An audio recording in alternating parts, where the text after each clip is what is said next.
Специальный Седуслар. Всем здравствуйте! Это канал Татарский вперед. Меня зовут Алсу, и здесь мы учим татарский язык. В сегодняшнем видео рассматриваем тему «Семья», а также как обращаться к членам семьи по-татарски.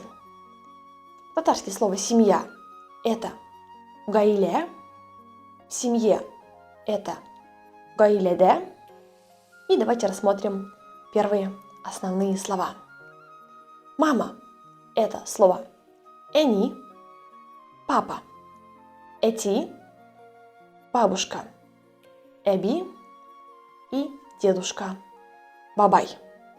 Вы уже можете применять эти слова в отношении ваших самых близких людей, но все-таки татарский язык имеет тенденцию с помощью дополнительного окончания показать принадлежность человека или чего угодно, любого другого.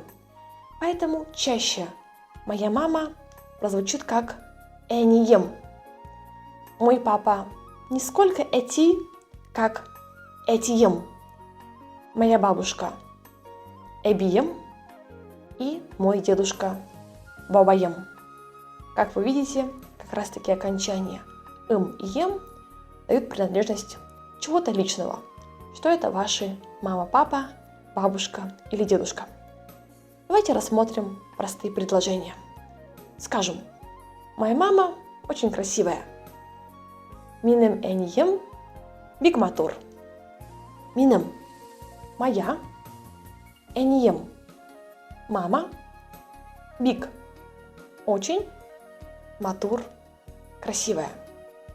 Довольно часто мои ученики спрашивают: Алсу, а если слово «энием» уже означает «моя мама», нужно ли ставить перед ним слово «минем» – «моя»?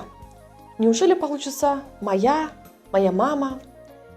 Ответ на этот вопрос будет таким, что все-таки да, вы можете сказать просто «энием биг матур», и это будет совершенно верно. Ну, так такового верного или неверного ответа здесь нет. Так как язык – это довольно пластичная структура, и здесь возможно очень многое, то вы можете говорить как просто «энием», так и «минем энием». Второе. Скажем, мой папа живет в Казани. Минем этием Казанда яши. Минем мой, этием папа, Казанда в Казани, яши живет. Минем этием Казанда яши. Моя бабушка вкусно готовит. Минем эбием темле пешере.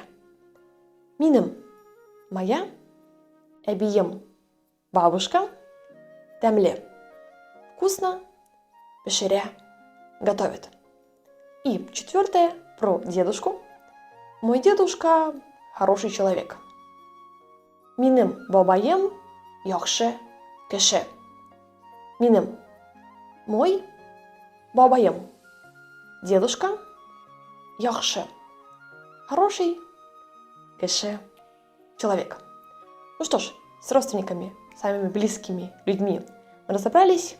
Давайте перейдем теперь к братьям и сестрам. В татарском языке слово старшая сестра, младшая сестра, старший брат и младший брат имеют отдельные переводы. Давайте рассмотрим старших братьев и сестер. По-татарски старший брат абый, но, как я только что упоминала, мой старший брат – это абыем. Старшая сестра – это апа, но моя старшая сестра – апам. Также абы и апа будут переводиться как дядя и тетя соответственно. И еще один интересный момент, что в татарском языке абы и апа вы можете обратиться к незнакомым для вас людям. Например, такая ситуация. Вы в Казани, стоите в магазине, и перед вами девушка, и вы должны у нее что-то уточнить. Например, спросить, где здесь продавится чак-чак, иш-пишмак, гибелеш.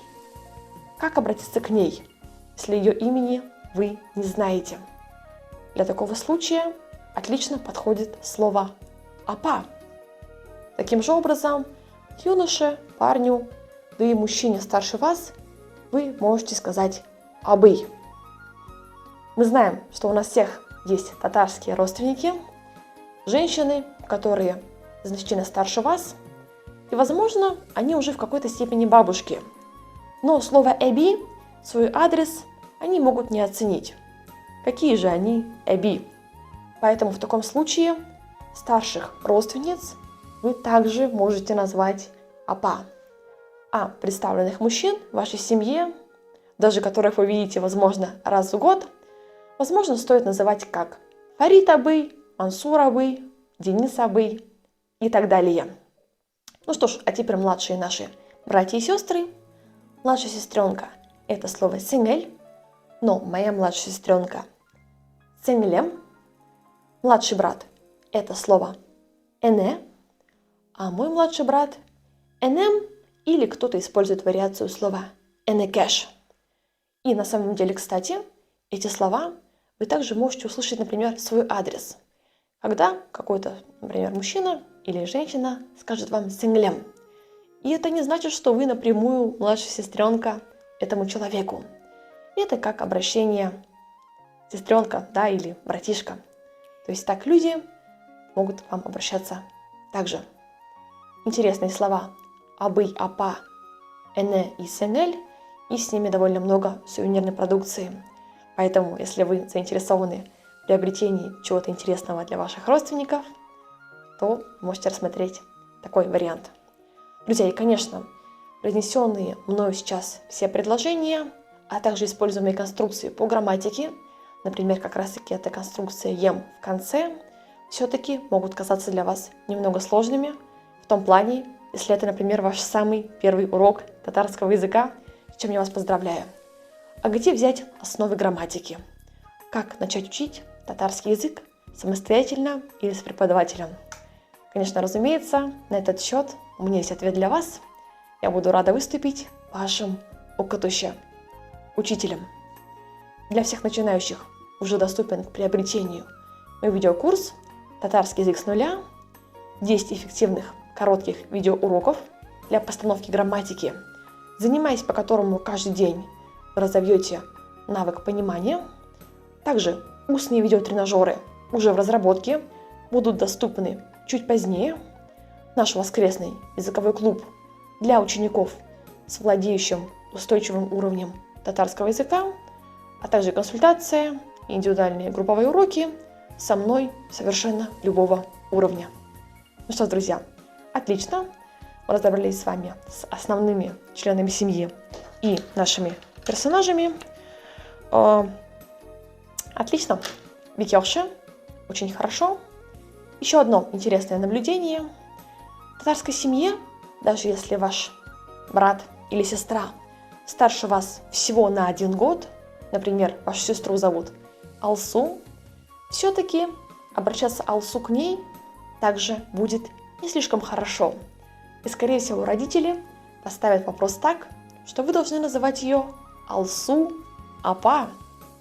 То же самое, если ваш старший брат абы старше вас буквально на год, и, например, его зовут Марат. Марат, скорее всего, обращение он не оценит, но очень будет рад, если вы назовете его Маратовый. Друзья, таким образом, приехав в татарскую деревню, вы можете говорить всем абы или апа. А если вы знаете имя вашей соседки, то Роза апа будет звучать просто прекрасно. Надеюсь, все сегодня было понятно. Подписывайтесь на канал. Также ожидаю всех на обучение. Барда умышлар. Всем удачи!